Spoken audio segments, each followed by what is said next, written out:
चलिए आज हम फिर से युगलिना वाले टॉपिक को कंप्लीट करते हैं। और जो आज का हमारा टॉपिक है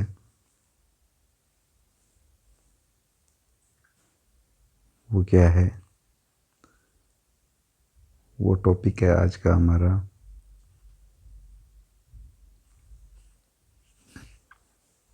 रिप्रोडक्शन। क्या टॉपिक है? Reproduction in Euglena. तो पहले तो आप ये समझिए कि भाई युगलिना में जो जनन का प्रकार है वो कैसा होता है। तो यहाँ केवल एक ही प्रकार का जनन होता है और वो जनन का नाम है एसेक्सुअल रिप्रोडक्शन। कौन सा है? एसेक्सुअल।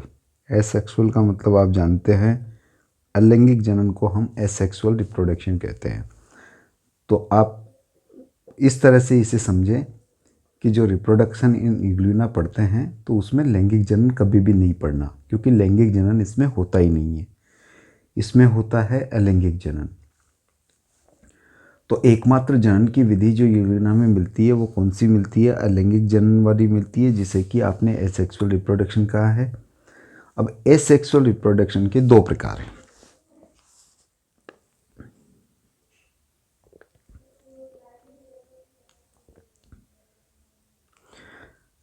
जो एसेक्सुअल रिप्रोडक्शन है इसके दो प्रकार है। पहला प्रकार है बाइनरी फ्यूजन और दूसरा प्रकार है मल्टीपल फ्यूजन।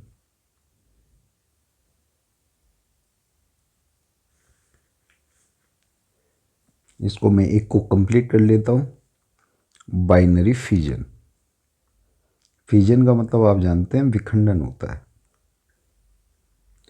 तो दो मेथड है, एक बाइनरी फ्यूजन, एक मल्टीपल फ्यूजन। जो मल्टीपल फ्यूजन है उसका मतलब होता है बहुविखंडन और बाइनरी फ्यूजन का मतलब होता है आपके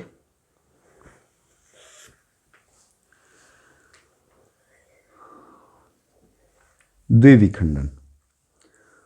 जो इसमें मुख्य जनन का प्रकार है वो कौन सा है?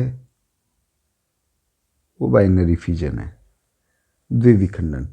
तो एसेक्सुअल रिप्रोडक्शन इन प्रोटोजोआ, और प्रोटोजोआ में मैंने लिया है किसको?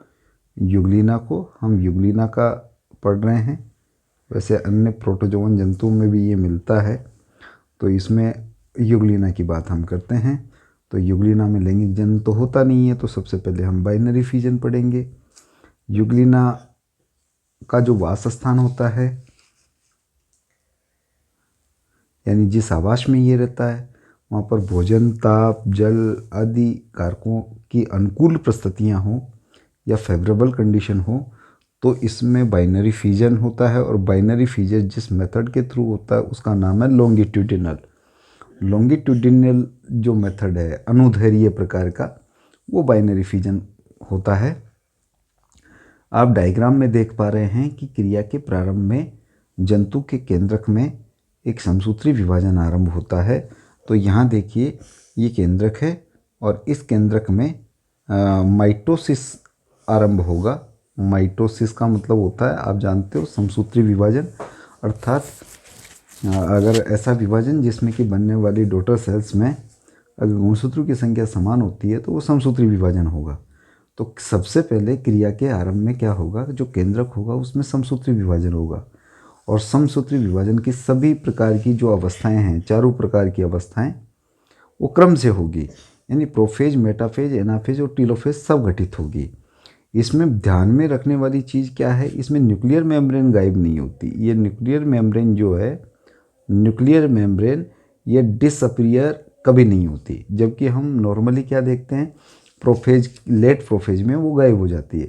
प्रोफेज अवस्था में केंद्रक के भीतर उपस्थित सभी केंद्रिकाएं जो है मिलकर के एक केंद्रिकीय पिंड बना देगी, और जिससे कि प्रत्येक गुणसूत्र लंबाई में विभक्त हो जाएगा और दो अर्ध गुणसूत्र बनाएगा यहाँ पे।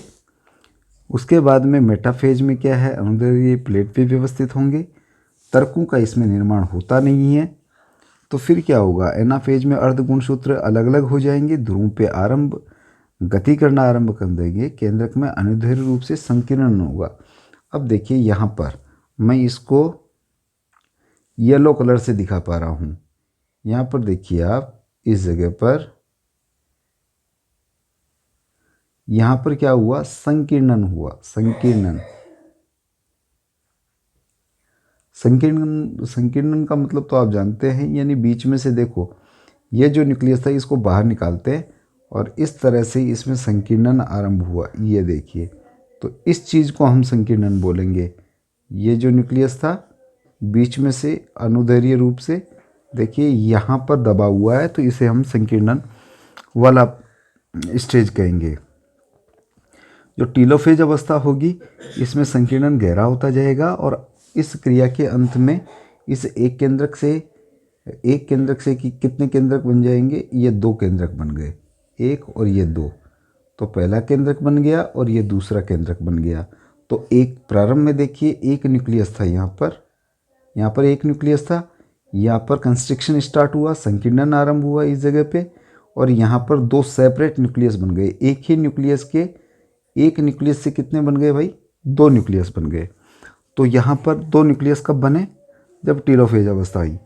केंद्र के पिंड भी बीच में से 2 भागों में विभक्त हो जाते हैं और ये दोनों भाग अपनी अपनी ओर के संतति केंद्र के भीतर व्यवस्थित हो जाते हैं। इस क्रिया के बाद में क्या होता है, इस क्रिया के बाद में साइटोकाइनेसिस होता है। साइटोकाइनेसिस का मतलब क्या होता है, ये जो कोशिका द्रव्य है साइटोप्लाज्म, क्या है, साइटोप्लाज्म। तो साइटोप्लाज्म में आरंभ होगा, क्या चीज़ आरंभ होगा, साइटोप्लाज्म में अब डिवीजन आरंभ होगा। तो इसमें क्या होगा, साइटोकाइनेसिस क्रिया में सबसे पहले कोशिका द्रव्य में एक अनुदैर्घ्य खांच बनना आरंभ होती है, जो कि अगले सिरे से मध्य रेखा जो है भाग में शुरू होकर के पीछे की ओर बढ़ती है। या मैं कहूँ कि यहाँ पर देखिए ये एक सेप्टम बन जाता है। क्या बन जाता है भाई, ये देखिए यहाँ पर ये वाला एक सेप्टम बन गया। क्या बन गया, सेप्टम। एसपी का मतलब क्या है, सेप्टम बन गया। सेप्टम को क्या बोलते हैं, खांच।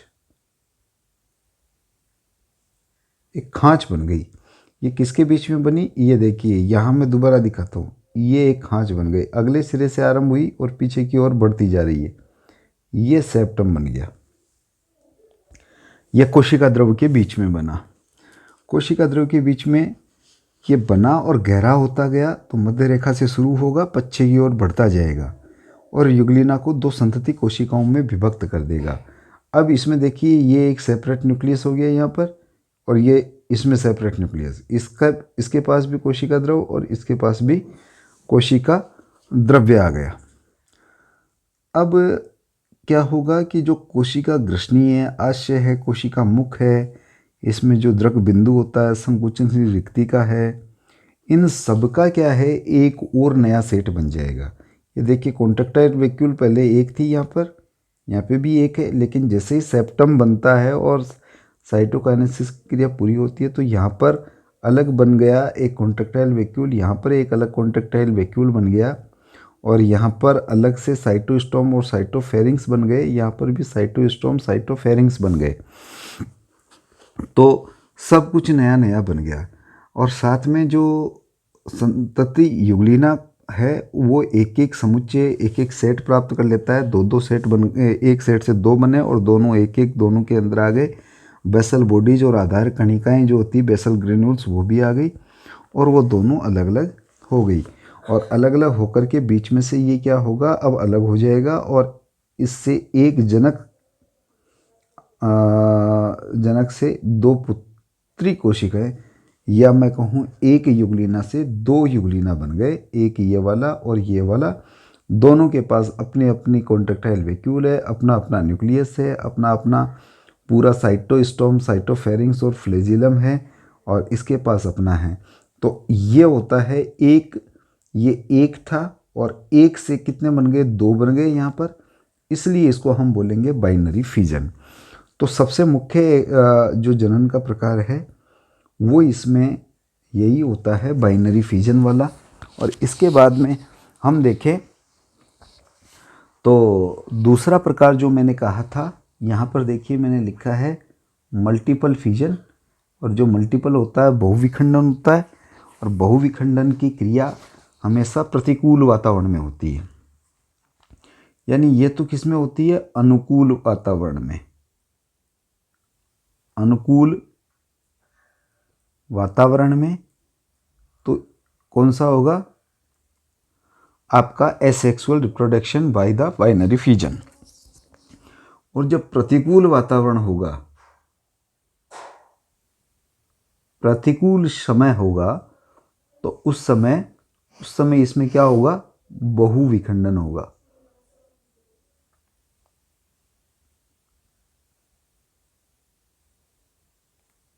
प्रतिकूल समय में बहुविखंडन होता है। इसमें क्या होता है, प्रतिकूल परिस्थिति में ये जंतु जो है गति करना आरंभ कर देता है, गति करना बंद कर देता है। और जो ये जंतु होगा, इसका जो कशाब है, ये कशाब ये लुप्त हो जाता है, लुप्त हो जाएगा। और ये इस तरह से हो जाएगा, देह के चारों ओर एक श्लेष्मी आवरण बना देता है। यानी अपने चारों ओर एक श्लेष्मा आवरण बना देगा, वो कसाब को गिरा देगा और श्लेष्मा आवरण बना देगा, जिससे कि ये चारों ओर से पुट्टीभूत हो जाएगा। पुट्टीभूत होने के बाद में इसकी जो अंदर ही अंदर, इसके अंदर बार बार विभाजन होगा, और बार बार इसके अंदर बहुत सारा क्या चलेगा, विखंडन चलेगा। और विखंडन चलेगा तो देखिए ये कैसे दिखाई देगा, ये अंदर से बहुत सारा विखंडन इसमें चलता रहेगा, ऐसे बहुत ज़्यादा बार ये विखंडित हो जाएगा। और प्रत्येक विखंडन जो है, बहुत सारा विखंडन हो गया इसमें। और इसमें अगर विखंडन में अंदर देखें तो 16 से 32, 16 to 33 जो है संतति प्राणी बन जाएंगे। और ये संतति जंतु श्लेष्मा पुट्टिका में रहते हुए अपने स्वयं की पुट्टी और श्लेष्मा आवरण और बना लेंगे चारों ओर। इस अवस्था में संतति समूह की आकृति जो है अनेक शैवालों की पामेला अवस्था से मिलती है। जैसे ही अनुकूल परिस्थितियाँ आएगी, कौन सी परिस्थितियाँ, अनुकूल परिस्थितियाँ आएगी, तो इसके अंदर जो ये 16 से 32 है, इनकी संरचना देखें तो ये इस तरह से दिखाई देगी। और ये बाहर निकलेगी अनुपस्थिति परिस्थितियों में, और इनके ऊपर वो सारी चीज़ें बन जाएगी। यानी कसाब भी बन जाएगा, इनके अंदर रिजर्वोयर भी बन जाएगा, कॉन्ट्रेक्टाइल वैक्यूल भी बन जाएगी। और एक ही जो प्राणी था उससे बहुत सारी संख्या में संतति पैदा हो जाएगी। तो इस तरह का जो सिस्टम कहलाएगा, यानी प्रतिकूल परिस्थितियों में प्रतिकूल समय में एनसिस्टमेंट यानी पुट्टी भवन होना, फिर केंद्रक का बार बार विभाजन होना, अंदर प्रत्येक केंद्रक के चारों ओर फिर से अनसिस्टमेंट होना, फिर अनुकूल वातावरण आए तो उस पुट्टी से बाहर निकलना, और उसमें सारी वो संरचनाओं का उपस्थित हो जाना, कसाब का निर्माण, पूरे कॉन्ट्रेक्टाइल वैक्यूल का निर्माण, साइटोस्टोम साइटोफेरिंग्स का निर्माण, बल्फेरोप्लास्ट का निर्माण, फ्लैजिलम का निर्माण, ये सारे हो जाएंगे। यानी मैंने कहा ना, पामेला स्टेज जैसे कि एल्गी में मिलती है, वो वाली स्टेज का यहाँ पर एग्जाम्पल देखने को मिलता है।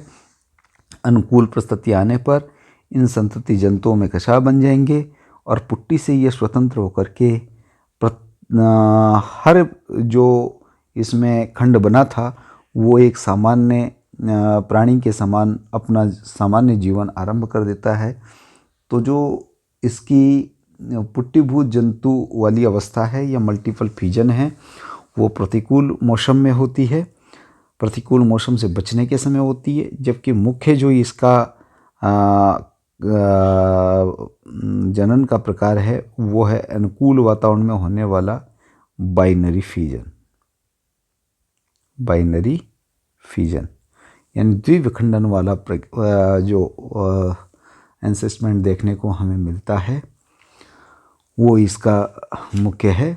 और एक इसके बिहेवियर के बारे में कई बार पूछ लिया जाता है कि भाई जंतु का व्यवहार कैसा है। तो यूग्लिना क्या है, इसके ये एक प्रकाश संश्लेषी है, प्रकाश संवेदीय और प्रकाश स्रोत की ओर तैरता है, तो पहला तो ये हो गया कि प्रकाश की तरफ ही ये जाएगा, सर्पिल मार्ग को अपनाता है। पराकसाबी की पिंड लगातार प्रकाश में खुला रहता है, प्रकाशित रहता है। तो हम ये कहें कि युगलिना का जो व्यवहार है, ये जो युगलिना है इसका व्यवहार फोटो के प्रति यानी प्रकाश के प्रति पॉजिटिव होता है। युगलिना में जो प्रकाश के प्रति व्यवहार है वो क्या है, सकारात्मक होता है, धनात्मक प्रतिक्रिया प्रकट करता है। ये सूर्य की सीधी किरणों से तो हट कर के तैरता है, लेकिन सीधी किरणों के आने से युगलिना मर भी सकता है। परावैंगनिक किरणों से भी, परावैंगनिक प्रकाश से भी युगलिना मर जाता है।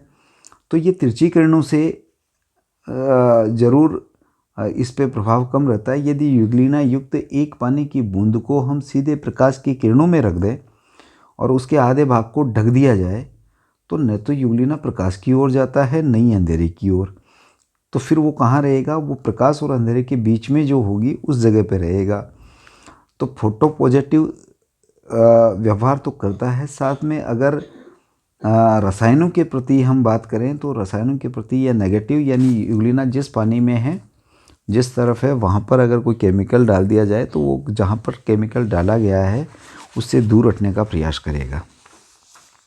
तो इस तरह से हमने युगलिना का जो चैप्टर था और जो युगलिना से संबंधित जितना भी सिलेबस में हमारे था वो आज के हमने वीडियो में कंप्लीट किया। अगले वीडियो में हम फिर से एक नए टॉपिक को लेकर के उसको स्टडी करेंगे। और तब तक के लिए आप युगलिना के जो अब तक 5 वीडियो बनाए गए हैं अकॉर्डिंग टू सिलेबस, उनको वॉच कीजिए और अपने सिलेबस को कैरी ऑन रखिए। धन्यवाद।